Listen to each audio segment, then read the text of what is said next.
All right, everybody. Hey, anarchists. We are back with, let's see, we are done covering MHA Vigilantes now. So now we are getting into Yeah, summer anime season. finally. Finally, we are back with a few shows that we are actually caught up with. So this season, we're going to have, excuse me, Reese.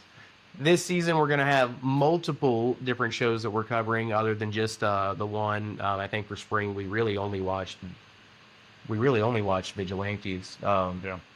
So we're gonna be watching Kaiji number 8, DANDADAN, of course, and we are gonna start watching Gachakuda, the new anime. It's a very popular manga, which just now got its anime adaptation. So we are looking forward to seeing if this is going to be any good. And I think it is. Okay. So far, yeah, I think the first episode started off pretty strong. Do you want to start off with Gachakuda? Yeah, I can't pronounce it. That's a Gaga Chankan or Gaga Yes, Chuka. you were like Gaga Gucci. When I Gaga came, Kaka. yeah, he's like, yeah, did you watch Gaga Gucci? And I was like, Gachakuda? Yeah. So, here, let me look it up on here too. So, it's a very interesting concept. And it mirrors a lot of place, at least from like the floating city, right? It has a Yeah. floating city. Basically, there's the rich and then there's the poor. There's like no in between. And the rich, I guess, live in the what's up? I mean, live in the center of this floating Yeah, yeah, area, they're and then on the outskirts there's a wall, and on the outskirts it's literally poverty. yeah, the Right. rich love their walls. So that you can see, and then you've seen probably some stuff online or social media. We're doing well. How are you doing? Uh, of like these, vacation spots, of like resort spots that people go to in like other countries. Right. And there's literally like a resort, and then there's like a wall or a fence, and then right across from it is just straight like shacks and Yeah. like just straight up poverty, like third world country poverty. That's how this is. And all of the trash that the rich dispose of goes to just basically like falls off this floating city into the void. Yeah, the pit. The pit, yeah. And which is all that's underneath them, it seems like. Because you can't even see the bottom. It just looks like a black. I wonder what's endless holding the pit. city up there. I don't know. I don't think we've gotten that far. Well, no, but I wonder if it's gonna be like like, is this gonna be more like grounded, more supernatural, or like Yeah. technology based? I wonder, I'm not sure. But also they throw people like yeah, like trash, as in exiles. people, yeah. If you're exiled from society, They get throw thrown you into into the void pit. as Yeah, well, as a way to execution. So, but the main character, we see him. He doesn't like that, and I understand. He doesn't like just people throwing away shit, right? yeah, Like stuff that still you can use and whatnot. So he basically goes dumpster diving. He sneaks into the rich part of the city, and he where they collect the garbage before they dispose of it. He literally does dumpster diving yep, and just picks up like little trinkets here and there to like fix up so that he can, uh, I guess, sell them. Because he talked about how is he going to survive if he doesn't do this? You know what I mean? yeah. Which definitely makes sense. I mean, like, look around, like, the slums is what they call it. I mean, it doesn't look like there's work around. You No. know, it doesn't look like there's functioning like jobs or businesses out there. And if there are, they're probably few and far between and rely mostly on like a barter system than anything. Yeah, but people hate on this dude so much, and I'm guessing they've probably done this since he was a little kid because he's a little bit deformed in a way. Yeah. So apparently, we learned from, I guess, everybody that his father was a murderer, and he was disposed of in the pit. Right. And so, of course, everybody looks at him, besides his, like, best friend who's a girl and his, I guess, guardian, mentor, the person that kind Yeah, of... they got it like raised him Yeah. after his dad was gotten rid of. So, except for those two people in his life, everybody else that he's around, just sees him as the son of a murderer with these deformed hands that we, when he wears gloves all the time, but when he took them off, they literally looked like he got tortured from his father. I think that's what he said, that it's from his father. Like, he doesn't even remember what happened. Oh, I must have missed him saying it was from his father. Yeah. So yeah. But it's like unbearable pain, and they look literally like burned to a crisp, like from almost like elbow down. Yeah. Like burned to a crisp, and there's like, I guess, scars, like lacerations going around his arm. Yeah. You know what I mean? So I'm guessing he was tortured as like a child from his father, and but because of that, he got made fun of, and also because his father was a murderer. So he literally has no friends, and everybody just kind of looks at him like, God, he's not even like popular in the poverty, so he's just kind of like the bottom of the totem pole, I guess. Yeah, and it definitely doesn't seem to help that he has a penchant for like sneaking into the rich people's portion of the city and rummaging through their trash, which is apparently illegal. Yeah, so I don't really get why, but so they have like their society is like built around being so like everything is white, from like everyone's clothing to like all the designs pristine, everywhere. Everything is so pristine, clean. so I guess they don't want like trash or anything ugly muddying up their society. Yeah. But so maybe that's why it's illegal to go through trash, because like, oh, what, we can't take that out, back out into the world, Right.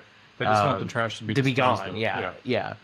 So I don't know, but they literally started shooting at him for rummaging through their trash. So I mean, I think there's got to be a middle ground somewhere. Right. There's like, no, hey, like, stop. There's like, no, put your hands up. It's just yeah. There's no. You don't get a ticket. You're not going to jail. You're not getting a. Yeah, they're just trying to. Kind of like Grand Theft Auto when. Yeah, they're Grand Theft Auto. Even police. if you have like a minor. Even though if there's like a minor inconvenience to a cop in Grand Theft Auto, like if you stop somewhere and like start walking around, they'll start shooting at you. Yeah, if you get too close to him and he's like, I want you to stop, instead of asking you, he's just going to shoot you. Yeah, exactly. It's ridiculous. Luckily, the main character is very agile because he was able to dodge most of the bullets. Yeah, I was kind of impressed with how agile he seemed to be. What's his name? Bruno? Yeah, I think so. Rudo. That's Rudo. Rudo? R-U-D-O. Rudo, okay. I'm thinking of Reno from Kaiji number 8. Okay. So, yeah, he does escape. He did get, I guess, grazed by a shot. And of course, his guardian, being somewhat of a father figure, is like, why the hell are you doing this? You need to stop doing this. You're going to get killed. But obviously he's not going to stop. But it also makes for an interesting episode. For sure. But you can eat like just, I don't know how to explain the imagery of this. I know one day we'll put, some images into our podcast and all that stuff, but the contrast is so ridiculous from the rich to the poor. And even the clothes that they wear, it's almost like it's very white and pearly and like pristine, almost like royalty, garb that they're wearing inside the city or like inside the walls. Did you are you familiar with any of like the Star Wars like High Republic like outfits? Like you played Jedi Survivor, right? Yeah.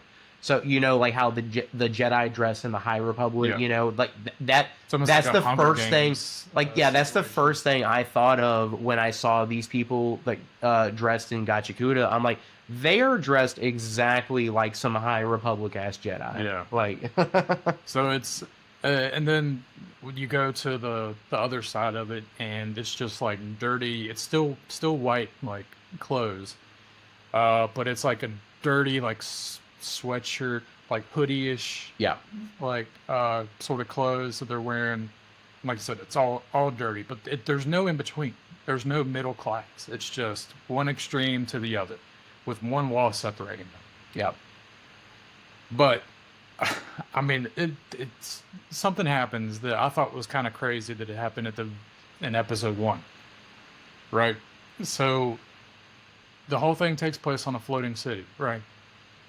But at the end, this masked guy, I guess he's seems to be part of the poverty area because of his garb, but he's wearing a mask. What's up, Chancellor McDudley? Nice to see you. He goes in and like sneaks in and kills Rudo's Guardian. Yeah.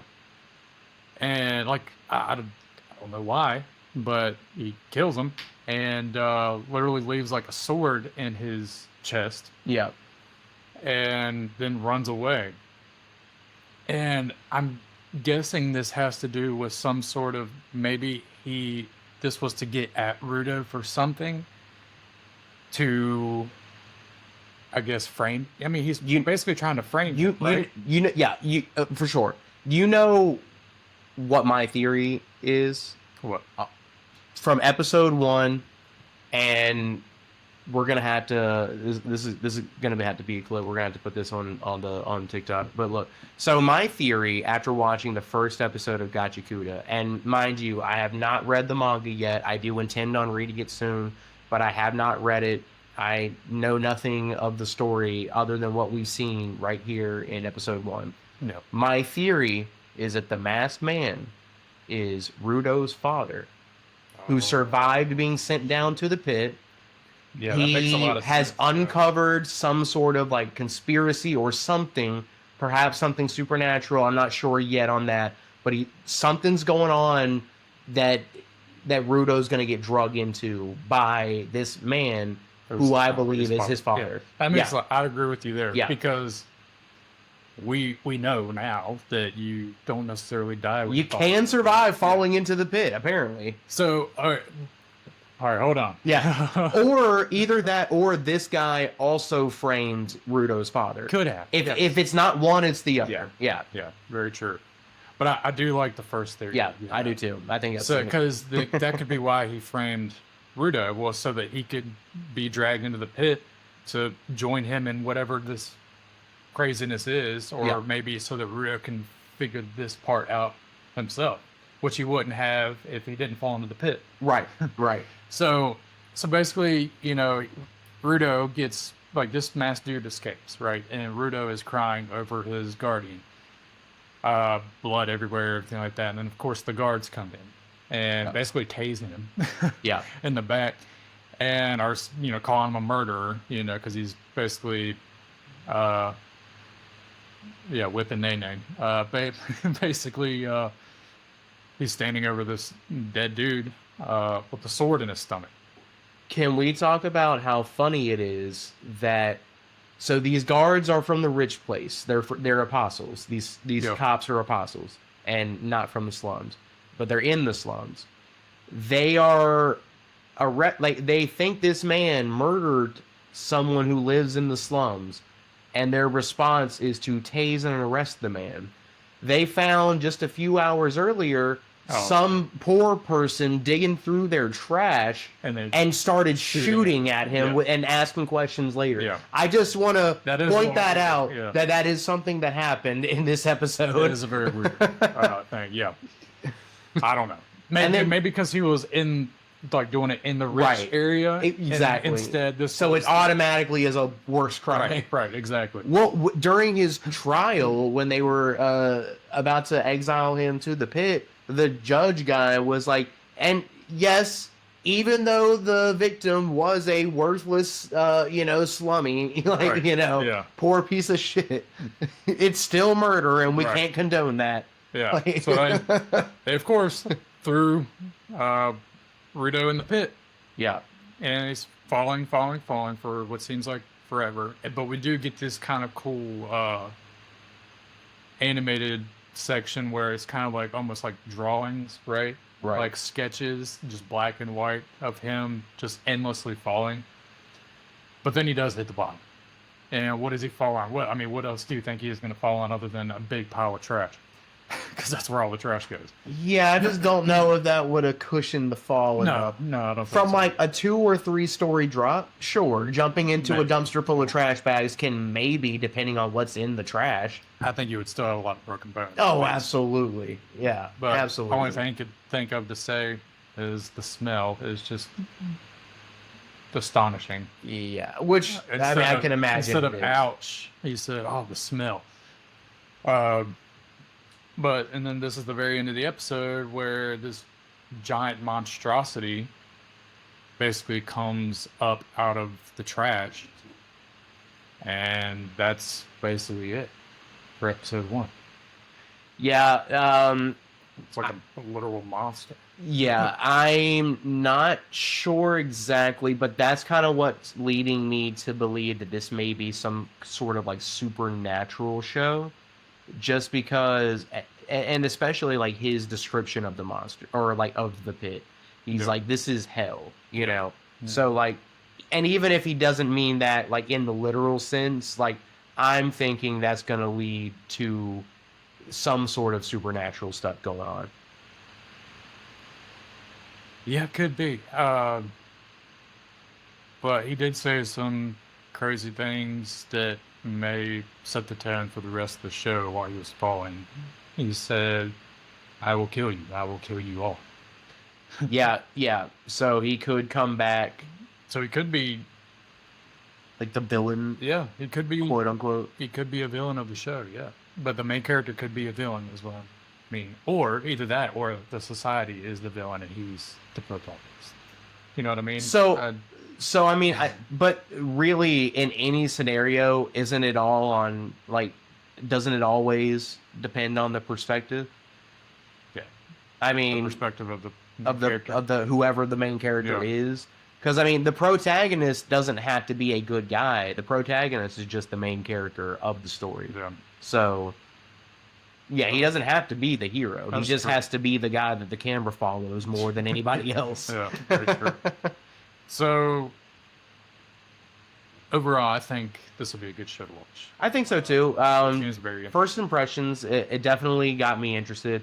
And usually, you know, first episodes don't always drag me in. You know, sometimes I have to like, oh, well, I've heard a lot of good things about this show, so let me watch like the first 3 episodes and see if I like it. right. But with this being a brand new show that just released this week, I kind of took a risk, but I was like, I know the manga's popular, but I'm liking it so far. I think we'll enjoy the show. Yeah.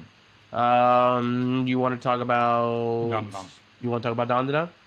Yes. All right. Because this was basically the main. This is the main one that we're going to talk about. Kaiju number 8 was That's true. Kaiju number 8 was kind of it was an nothing. extra It was episode. little filler episode. So DANDADAN. So we're and I thought these guys were like aliens, to be honest with you, with the way that they looked. But Momo, I think that's just how they draw perverts. They just wanted you to know that they're creepy So, and yeah. weird. Momo, the main character, one of the main characters, she was in like taking a bath in the hot spring, right? Yeah. And all of a sudden, this group of men start trying to grab her and grope her.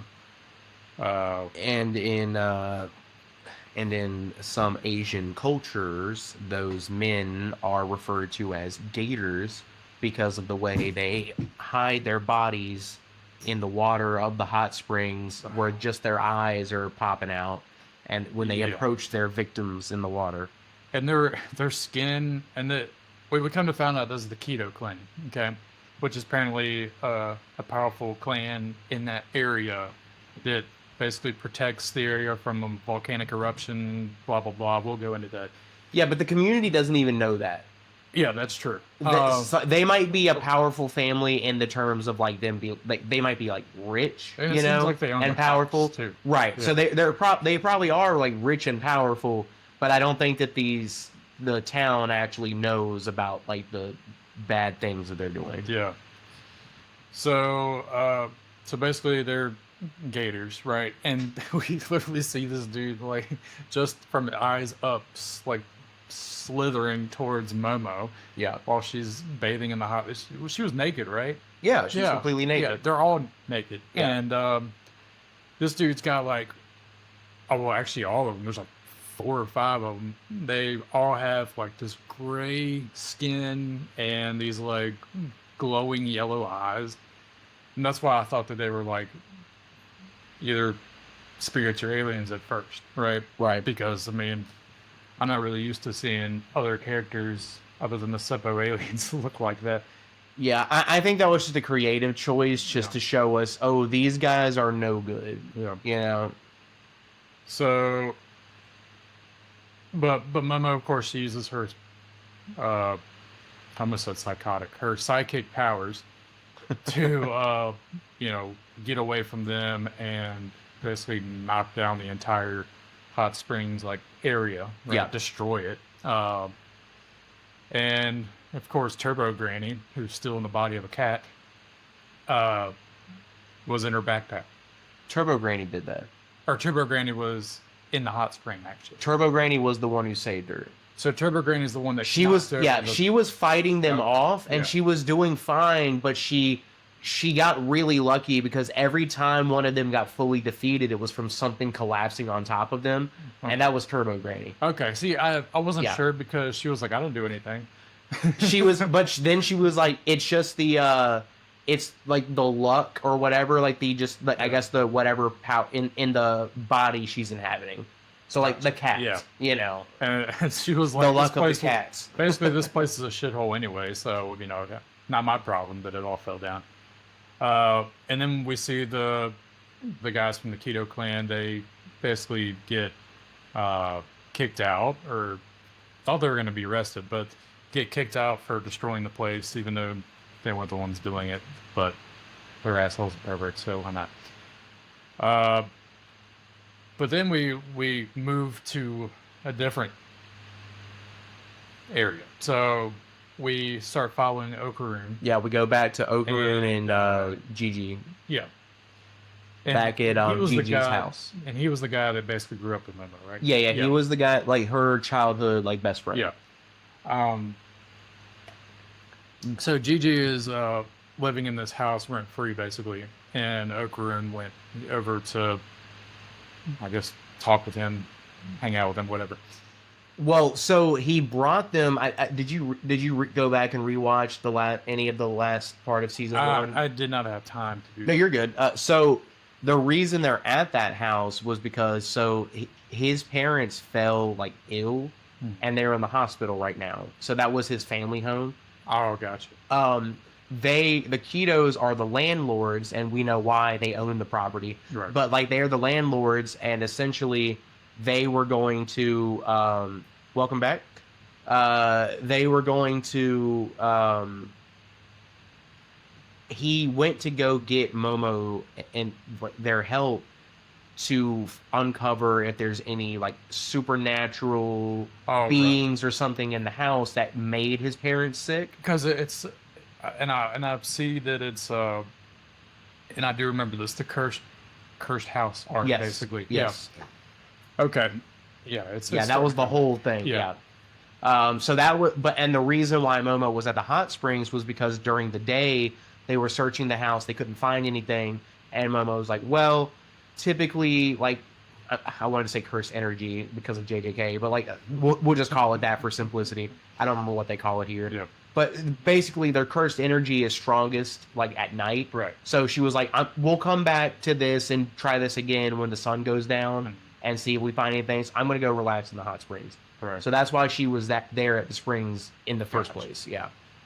But we see the other half of the family, right? The yeah, women, the yeah. women of the family. And these seem to be at the very least like at least one of them was like a mother to the rest of them, or perhaps all of them were the mothers. I think Just she mean was the leader, right? matriarch, But basically, I guess you could call her like the mother of the the clan, clan. Yeah, right? yeah, okay, Not necessarily biologically, but you gotcha. know, just her position. But uh, they are like straight up like mobbish. You know what I Oh mean? yeah, It is crazy. And basically telling Gigi like, you better be grateful for what we did, letting you live yeah, here letting you live rent here rent free free.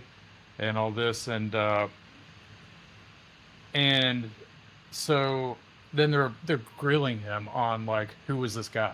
Yeah, As in who is Okaroon? Who like they're getting very suspicious and paranoid. like? Did you bring a medium here? Right. And we know why they're on median there. Right. Right.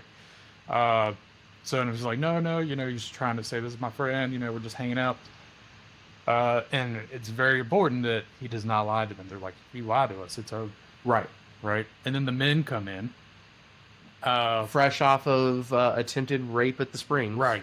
With Momo. And, well, they don't come in with Momo, but attempted rape on Momo. Yeah. They come in with the police guy because the mother or whatever had the shotgun at Yeah, because she was asking about now she was asking, okay, so we believe you're friends with this guy. No, they didn't believe him. Oh, right. Yeah, they had the shotgun in his face, and he was like, don't you think you should get that gun out of my face? If a cop walked by and saw you, you'd go straight to jail. And then as soon as he says that, the police officer who arrested the guys comes in, Yeah. and he's like, all right, you're free. So he's basically Welcome back home. Working for them. Yeah. So I'm guessing that this clan basically, as we said earlier, they may not, or the regular citizens may not necessarily know this, but they probably own the majority of the land. Yeah. Right. I would say so. They're probably like the at least well known and like important around the community. Right. Yeah. So, but I forgot how they got the hole in the wall of the house. I think Okaroon and Gigi were just like knocking around trying to find it without Momo, and I think it just opened up. Like they were like beep beep beep, and then just broke open. I think. So they found this hole that will bust open this hole in the wall of this house, and it's just it's creepy shit. Yeah, it's like a deep cavern, dark, decrepit, and talismans literally everywhere. Yeah, on the ceiling, the floor, the walls. And of course they're like, okay, we need to investigate this, but obviously they can't they don't want to without Momo, for one, and then two, when they opened the fucking door when they were knocking, the family, the woman, and so he puts up a freaking soccer poster over it, like that's gonna do anything. Paris Saint Germain, though, that's a really good soccer team. Is it? Mm-hmm. Yeah, really good soccer team. But apparently that's Gigi's favorite. Yeah, Momo. So I feel like a lot of anime shows have a Momo main character. No, not the creepy doll. No, not that Momo. No, Momo's one of the main characters of DANDADAN. And she's just a high school girl with psychic powers. Yep. Now, and I don't know if you were watching or listening to any of our earlier content when we were covering season 1 of DANDADAN, but it is a very good show. Probably one of my favorite animes right now. It's quite interesting. At least like one of my favorite new animes. I just love, like, you just don't really get to see the type of interactions in a young relationship in anime that you get. No, not Donkey Don. Yes, Donkey Dong. It's the origin story of Donkey Kong. DANDADAN. So DANDADAN. DANDADAN. Yeah, it's a very weird show. Let me just tell you, the first season was fucking wild in my mind, because that's when I was just coming back to anime, and there was a lot of rapey, sexual, stupid but funny but creepy, kind of jokes, just a lot of things. Uh, well, as we went on, I got more and more used to it, of course. But I was very excited for season 2 to come out. Yeah, So, I think by the end of season 1, they were really in their bag. yeah, I mean, I think for me, so I wasn't like I was still a little unsure about it in the beginning, like you. Like it was just weird, and I wasn't sure if I liked it or not. Once we got to the Acro Silky arc, that's when I was like, I yeah, think this is a good show. yeah. The Accurate Silky arc was crazy. Yeah, But actually got me a little emotional. yeah, I mean, I can understand that. So, but before we get too far into this part that we were just discussing, there is one thing that I guess is important to mention, and it was kind of like what I thought was a little bit of an extra scene of the first episode until we did kind of like a full circle with the serpent, right? So Momo goes to this shrine. I forgot what the shrine was. Oh yeah, with the snakeskin Yeah. thing. And so she meets the guy named Manjiro there, and he's basically like the guardian of the shrine from like his father, like opened it or whatever. But basically, there's this legend that so there is a volcano in this area that used to erupt all the time, cause chaos, of course. And they believe that it was due to this great serpent, right? This like serpent god. And so they would literally sacrifice humans. I mean, we've done it in our past Yeah, in too, real life, yeah. in real life. No, yeah. Me and Sean have sacrificed Yeah, yeah. humans in our past. We've done it you to know. the great IT gods. Yeah, To it's- make sure that our devices are working. And every I time. guess we aren't sacrificing enough because we have issue. We've had a lot of issues starting out. Sounds good. I mean, lurk away. So, so basically, she goes to the shrine because of the rumor that like some shedded skin from this great skin. Oh God, skin god. This great like serpent god is in this shrine, and it was just she goes in there and it's very underwhelming. There's just like it's probably fake. Snake skin, or maybe not. It might fake. just be a real snake skin, Maybe like a just real- normal snake. but a skin. normal Yeah, snake, like a yeah. normal snake. So it's yeah. not nothing godly about it. It's not whatever was in that basement. That's for sure. Yeah, because Manjiro basically told her like straight up, like, yeah, this isn't what you expected, was it? And like Yeah. my father just basically called it this to bring in more tourists and whatnot. He's like, yeah, this whole place is shitty. Yeah. basically. And so very underwhelming. But we come to find out after the great and majestical battle between Momo and the mother of this clan, Naki Kito. I'm not even going to try to say it. Just the ketos. The ketos. Crazy the keto ass battle when Momo comes in. Holy shit. Yeah, that was pretty good. So of course she beats up most of the men, right? Because Yeah. they don't seem like they're the strongest. They just had her in a disadvantage like Right. situation as a Exactly. sprays. And then of course the majority of I guess the women fight too. Do they? Yeah, I think Okay. they were. Well, I just remember the main thing was the mother. Okay, Naki Kito. This girl is like an old. What would you call her? Like an old Jackie Chan. Oh yeah. She's definitely like a wise old master. Holy Yeah. shit! The amount of moves that this woman be bringing out against Momo, straight up kung fu style. Holy shit! She was so fast too. I always love like when the older like an old character is like stronger or fat or at least like like you really surprises you. Yeah, with how well they can still keep up. No, she had to have been a grandmaster of something because I swear she was bouncing on the walls and she was throwing shit, deflecting shit. She was Oh yeah. doing acrobatics and like flips and shit, and it was like a straight up martial arts fight. Yep. It was pretty badass to be Yeah, honest for with you. sure. I enjoyed it a lot against her and Momo. I mean, you enjoyed it? Yeah, it was a good fight. It was a good fight. Yeah, I love watching some good martial arts. You know what Yeah, I mean? and I like how Momo fights too, just with like her powers, where she creates like constructs with her energy and stuff.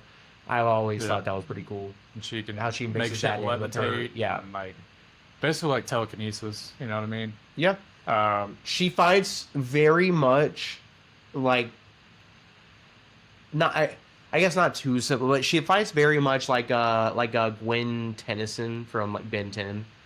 Oh yeah, I can see that. Remember that? Yeah. I can see that. Yeah. Yeah. Because Gwen does martial arts and she mixes in like her magic, like constructs and Yeah. stuff with that. So, so basically, she knocks Momo into this room, Yeah. right? And at this point, I don't even know where Okarun and Gigi are. I guess they like caught them and put them somewhere at this point. I don't remember where they were during that fight either. We don't even see. They weren't. them. Yeah, because Gigi doesn't fight, to my knowledge, at least not yet. Yeah. I bet you by the end of this arc, he's gonna come out with some kind of powers like Ira did. I would think so because, well, we can already tell he's very physically fit, Right. right? Because of the way he moves. Yeah. When he's in danger. But if he's going to be one of the main characters, which I think is building up to be, Yeah. Oh yeah, with he the is. other three, Yeah, he is. then it's got to happen. Yeah. He can't just be the only one without psychic powers, because then how is he going to? How's Yeah. he going to be involved in like the spirits and help stuff? in any? Yeah, he'll just be like the damsel in distress Right, otherwise. exactly. Which I could see them. I could also see them kind of doing that, like to keep him as kind of like a comedic relief, like with the group. Yeah, But I don't think they got to give him something, you know. So basically, when Momo is knocked into this room, the ground of this room is basically like quicksand. Yeah. Right. And I don't know if it's like just like legitimate like quicksand, or if it's something to do with a curse or the curse. You know what I mean? Just like sinking into I the would ground. think so, just due to what the curse thing is, Yeah. like the earthworm. Yeah. And so right after this battle, we finally get like what the Keto Clan is actually about. Yeah. Right. We get a background there and why they do what they do. So they basically, over the past 200 years, they've owned this land to keep the great serpent god at bay. Was it right? only been 200? That's what she said. She said maybe it's been more, but she said 200. Maybe because the volcano hasn't erupted for 200 years. So I think, yeah, I think at the very least, like the community hasn't been aware of any sacrifices in 200 years, because was when the last like eruption was, so they haven't had to do it since then. But I'm thinking, just due to how ingrained they are and like how many houses were underneath the other one, like just how far down this thing goes, I would imagine maybe their clan has owned this land and kind of oversaw the sacrifices much further back than just Thousands of years. possibly. Yeah. Because like there was I don't remember 200 exactly. years. Yeah. I mean, we have houses still standing today, like that are older than that. Yeah. You know what I mean? So like, to think that there would be another 10 to 20 built underneath of it Yeah. in 200 years. Yeah, that's Yeah. true. So I mean, I guess for probably thousands of years, there's been they have owned this land for, let's just Long say, time. forever. Yeah, you know? for a long time. And they're the ones that are continuing to sacrifice humans to this serpent god to make sure that the volcano doesn't erupt and cause chaos on the surface anymore. And so they are like literally like blindly, just from tradition, following this, I guess, ritualistic path. Like cultist thing. Yeah. And she even described like many houses have been built on this land. Yeah. We get to see a and lot of them. Them being the landlords, they bring in these tenants, And I imagine live there's the people rent that's free, yeah. right? And they're the ones that they get ready and end up sending in the pit to be sacrificed, to the holy serpent god. But it didn't go as planned this time, which I thought was pretty awesome. So Okarun and that was so fun. Yeah, Okarun and Gigi come back because Momo's trying to get out, of course, using her psychic powers, like her arms, her psychic arms or whatever. So sick. And also. they come in and they basically all just get knocked into this hole, and they all fall into this pit of quicksand. And we find what's at the bottom of this, and it's literally houses stacked on top of houses. It's like a whole cavern system. Right. Like I guess that probably goes into the volcano. Yeah, I imagine it goes probably, yeah. into the actual volcano. There's God, how many houses? Like 20 different It was. houses. I saw at least 20. Yeah, Yeah. there could have been all more. stacked on top of each other. So I'm guessing all these houses have been sunk into the pit, and they just built another one right on top Yep. of it. But they're all in there, even the Keto family, right? And you see on the walls of this cavern, you see like what looks like a snake's like body, but Yeah. like as in like stone. And so then I'm thinking like, okay, well maybe the serpent god is real, and so they're thinking the same thing. And the Keto family being, the Keto family, they are all just like doing these ritualistic dances Yeah. and like praying to the They're to like, the oh, great thank you, serpent, serpent god. and saying that these three, as in Momo, Okaroon, and Gigi, are the sacrifices. Yeah, they will make great sacrifices. Right. And this thing ends up. So they find out what this thing is because of Gerbo Tanny. Turbo Granny. Turbo Granny. Because, of course, Turbo Turbo Tanny. Granny is God knows how many years old. It's a Probably Mongolian. thousands. It's 'cause a, she is also a curse. yeah. It's a Mongolian Earthworm. earthworm. Yeah, that apparently eats flesh, right? But they're usually only like a couple meters long, they said. Yeah. And, but I'm guessing since this one has been literally just underground, just And like feeding continually feasting for on, hundreds, Yeah. if not possibly thousands Right. of years. It's fucking gigantic. So, and they literally see this thing, and like it just opens its mouth. It's got crazy teeth. It looks like it's kind of got, well, it's not flower petals, but you know what I mean. That's what I thought Yeah. too, was flower. Yeah. But what's hilarious though, Keto family, just straight up instant karma. They're praying, and they're all in one spot too, dumbasses. Yeah. They're praying to this god, and then this Mongolian earthworm that's not a god at all, literally just smashes down on them and eats them. Which is fucking hilarious. I was Yep. like, thank God. Yeah, that was good. So I guess the entire Keto clan is gone now. It looks like it. Unless there's younger ones out there. Yeah, eaten by the very thing that they worship. But of course, the Mongolian earthworm is not done yet. So Momo and Gigi and Okaroon, they all have to try to figure out a way to escape, and they go into this one of the abandoned houses that are down there. But something weird happens when they're in there, right? I mean, do you remember? In the house? In the house. So and to it remember. had to have I'm been trying to something remember. from the Mongolian earthworm when it shined its light. And It forced Okaroon to transform Yeah, and and like attacked Momo. yeah, well, Or no, started going. Oh, Gigi? yeah, but Momo couldn't move either. So something was happening to her, maybe because of their psychic powers. But because Gigi was like, he ran up against, he was like telling him like, get away from the window. Yeah. Right. But Momo like couldn't move. She was on the ground in like the fetal position. And then Okaroon, of course, like morphs into Turbo Granny, but like one that he can't control. Yeah, it was not his controlled Right. version. Yeah. And he goes, like crawls to attack Gigi. And that's the end of the episode.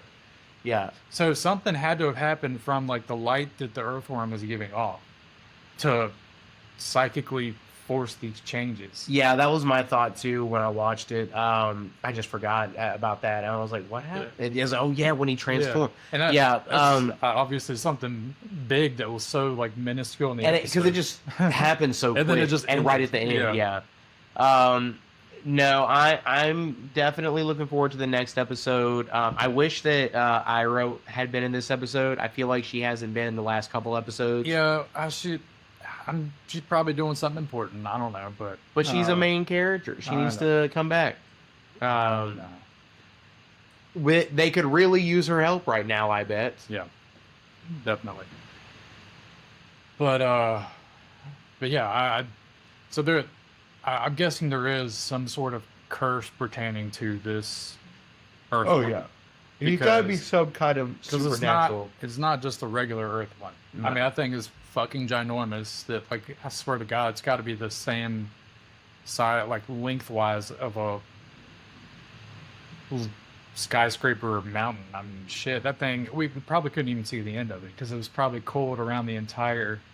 Probably, yeah. I wasn't even considering how much we weren't seeing. Because I mean, you can see on the walls Yeah. where I don't know if that's like it's earthworms usually don't molt or they don't shed their skin, right? I don't know enough to answer about earthworms to answer that question, but sure, if you say that. I'm guessing that was still like just part of its body, but it was all like coiled on the walls, and then it's all also down on the ground wherever the ground is, Right. and then it also is coming up Yeah. in order to show its mouth and eat people.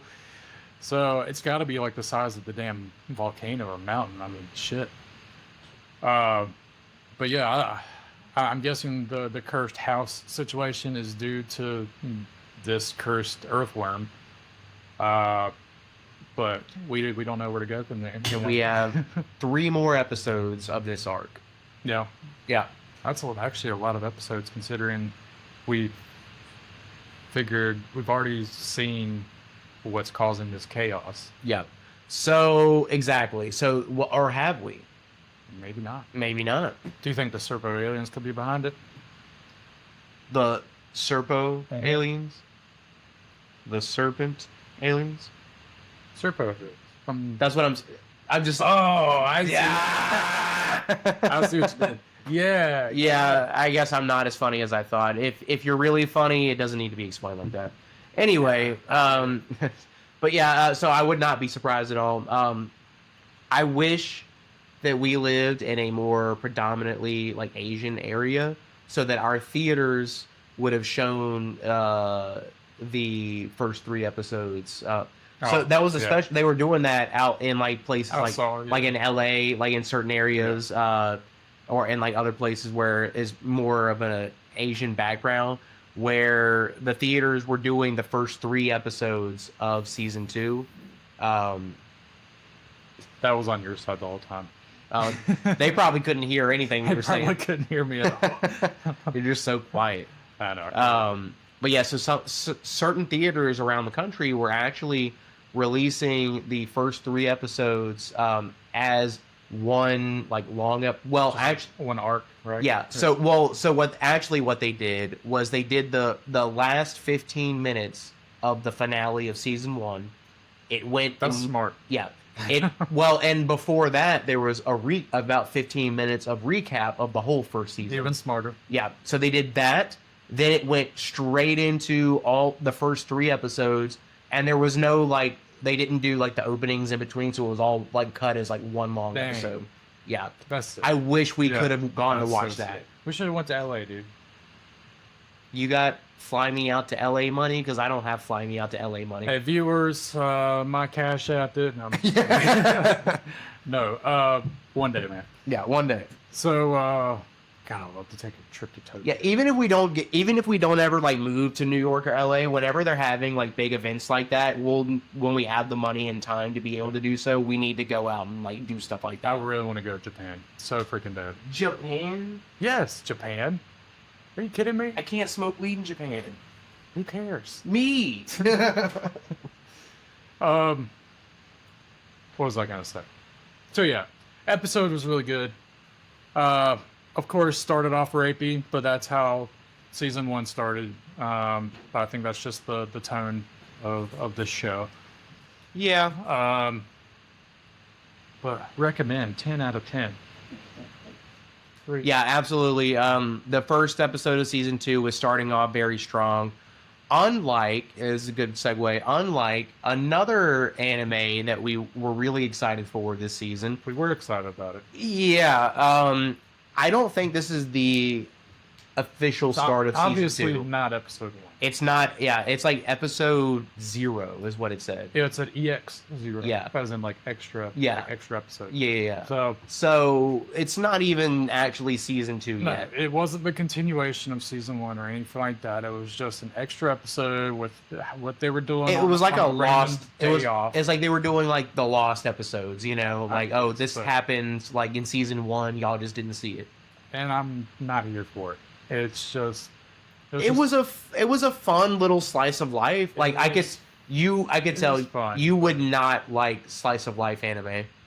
Probably. I mean, where people are just living life and like having a good time. I mean, I might if that was the show it was. Right. I guess that's fair. I mean, Kaiju number. You're watching Kaiju number 8 for sick fights. Badass. Yeah. You're not watching it for like good storytelling and like wholesome moments. Yeah, it's for good fights. The tone isn't there for that. So, I guess that's fair. We should watch some kind of like slice of life, just to have something a little bit different from our typical like shonen activity. Or we could watch Keijo. Is that the tits and ass? Did you watch any more of that? No, I'm on episode 3. I'm still on 3. Yeah. Okay. But I promise I will finish it because it's only 12 episodes. I can do it. No matter how hilariously ridiculous it is.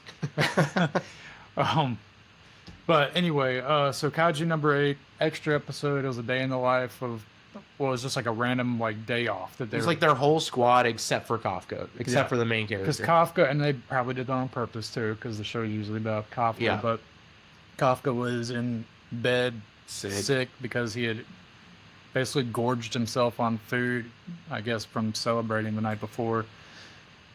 So Reno, right? Yep, Reno. He's basically the main character of this episode. This episode follows him, but basically all of them from their like division are in it. Yeah, and they're basically Reno doesn't know how to take a day off. You know, he was started training even though it was his day off without even thinking. And of course, the vice captain was named Hashiro, something like that. The vice captain. Yeah, the vice captain. He even goes to him. He's like, "What? You don't know how to let loose? You know, you don't know how to have a day off." And he's like, "One day I'll tell you how to party or show you how to party, but right now I got things to do." So then Reno was thinking like, "Oh, you know, he's got something to do. I wonder what he's doing." And then the pink-haired guy. I need to get a character list again. Yeah, it was Captain Hoshina. You're right. Yeah, and then where's the pink-haired guy with the sharp teeth? Oh yeah, it's just very in your face all the time. Anyway, so he goes up to him and he's like, "Oh, I wonder if he's got a lady friend or this or that. Let's follow him." Right. And basically they have like a running bet, like, no, it's not a lady friend. He's probably going to do some like more training or something. So basically this whole episode is about them tailing the vice captain on his day off, figure out what's going on, and throughout this process they run into everybody else at different points on the vice captain's trip. They run into every other person in this division except for Kafka, and where they finally like meet at the I guess the end spot where the vice captain goes to, I guess, do like a drop. Yeah, but like, and throughout the way, like the vice captain is like running into all of their individual groups and like helping them with something or another. And then once the whole group kind of converges, they're like, yeah, well, what's he up to? So they followed him. So what I was thinking originally was that the vice captain was doing this on purpose, knowing that everybody was tailing him. Me too. To kind of show him like, oh, this is what you do on your day off. Like, so once again, you don't get this reference because you haven't watched the anime, but it was the first shop that he went to, the first place they followed him to when it was just still Reno and the shark tooth guy and nobody else yet. Yeah. I was like, oh, they're just ripping off the Naruto filler episode where Naruto, Sasuke, and Sakura were following Kakashi around on their day off because they wanted to see him without his mask on because they'd never seen him without his mask on before. That's all, and that's all this was. That's the whole episode. It's just the Kakashi mask episode again. Like, that's it. Yeah. So I'm trying to think of a good. What's any anime you would relate to? what do you think on that? So they're all gathered at this one, I guess, parking lot, and Vice Captain is parked and doing like what looks like a sketchy drop to like this sketchy looking giant ass dude. Yeah, it looks like some kind of with like a drug scar dealer on or his something. face and a suit. And Did you catch who the voice actor was? it sounded familiar. You've got. I know you're gonna start getting this one day. Well, I barely heard it though last night. All right. Watching it, like almost on mute. And you are talking about the mystery man that he was selling to, right? Yeah. Okay. It's the same guy I brought up the last 2 times I asked you this question. The guy that does Vegeta's voice? Yeah, it's Chris Sabat. Oh, gotcha. But he was doing his Piccolo voice. Yes. Okay, so that's was what it doing reminded me of. He was so as All Might, he does his Vegeta voice. You can hear Vegeta in All Might, but in this guy, he was doing his Piccolo voice. Gotcha. Yeah. Okay. Because he also plays Piccolo. Yeah. Yeah. So I did know that, but okay, because it sounded very familiar to me. But that was, remember, I only had it. I know. To where I could barely. I forget that sometimes you don't actually listen to any of your shows. Yeah. So, okay. Yeah. That's cool. Yeah, that was so, Piccolo. God, we got to have him on our podcast one day. Chris Sabat? Yeah. Oh, yeah, that would be sick. Because I know he does like a lot of Comic-Con stuff. Yeah. So one day when we get that would be so cool. So or even if we could just like interview him briefly like there. Go to a Comic-Con. that'd be so sick. But he does the Vice Captain does this drop, like he has these cases where they transport their equipment in. Yeah. Right. And then of course they're like, oh my God, like Vice Captain's a villain. He's selling our equipment to the black market, just to fund us. Like, oh, he's doing this for us, but it's illegal and he should be whatever. So nobody was considering that if he was selling things on the black market, he could just be keeping the money for himself. Right, 100%. I mean, like, there's so many like high-ranking like officials that not even like I'm not even saying like, oh, like there's so many people in the military, but like that's just like a common trope in TV. You know what I mean? Like, and it happens in real life all the time. Yeah. So, then he disappears, right? And while they're all like arguing amongst each other on what to do about the situation, and they're like trying to going around the entire city block, and he's literally like just petting this cat in the street or on the sidewalk, and they go up to him and they basically address the issue with him.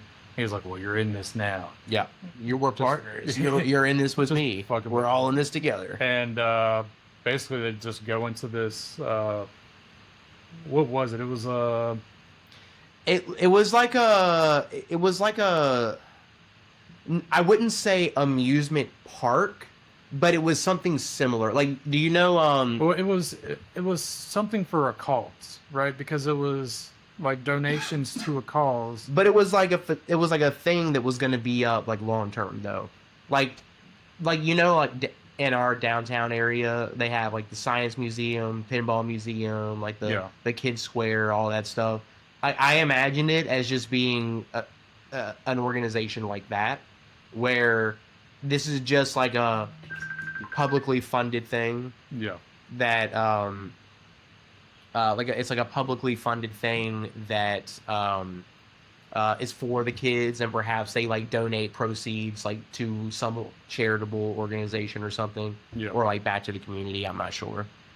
So basically, that's where the equipment was going, and we meet the sketchy looking dude. He's actually the vice the vice captain. Hoshi. No, the other guy, the big guy. He's the vice president. The mystery guy. Yeah. And he was a former like soldier. Yeah. And of course they all like talk about it and how stupid it was that they thought he was right. Blah blah blah. And then they help with the kids because they brought a bunch of kids there from like a certain daycare to do these like I guess amusement things. Yeah. So we're like shooting water at fake kaiju, fake little kaiju, games then, and like, stuff. fires and stuff. They had, like, a virtual reality game where you Yeah. could be Captain Hoshina. Yeah, which I think will be awesome. I think that would be pretty awesome. Because he's sick. Yeah. Oh, for sure. But and then they go off to fight a random kaiju. Yep, on their day On their off. day off. Because they're all workaholics, Yep. just like the captain. Yeah. You know, the vice captain like had his yeah. gear on underneath his clothes. So. Now I thought the funniest part about that little spiel. Oh, hey Reese. The funniest part about that spiel was when afterwards the captain gave Reno the medicine for Kafka, and he was like, "Oh yeah, I picked this up in the first shop I went into." So I was like, "Oh, so I was right." He caught on immediately. Yeah. So that was Kaiju number 8. That was the first episode of season 2. Thank you for sneezing in my face. Yes, episode 0. Let's hope next. Oh, bless you. Bless you, sir. Yeah, so we're hoping that next week is actually episode 1 of the new season, so we have actual content to talk about, but we'll see. But either way, we had, lots to talk about today. Yeah. So thank you for listening to us ramble. And I'm hoping for the remainder of the summer we'll have a lot to talk about, as long as we don't drop any of this. Yeah, and I'm also... Did my slippers scare you, Yeah. sir? I'm guessing that the actual first episode of Kaiju number 8 is going to actually be cool and fun and, what it's supposed to be about, right? Right. A continuation of season 1. And but I really don't think that we're going to be dropping any of these shows because so far so good. I mean, we already know what Kaiju number 8 is. I'm not going to drop Kaiju number 8. Right. Oh yeah. The only Or thing, DANDADAN. the only thing that we might end up dropping if it ends up being bad enough is Gachikuta, just because like we don't know. We think it might be good, but like we don't really know yet. But I don't think we'll end up dropping it. No, definitely not. All right. The cleaning with the full stomach. Well, then you better go eat something, Nick. Yeah, go eat something. But we're about to head off of here. Yep. Because it is time. It is time. But join us next week. We'll have a lot more to talk about. Yes. And I swear I'll watch more Keijo and talk about how amazing that show is. Not. So yeah. All right. Well, we'll see you guys next time. Thanks for watching. We've been Anime Anarchy, and I'm Chance, and that's Sean. I'm Sean. Bye. Bye.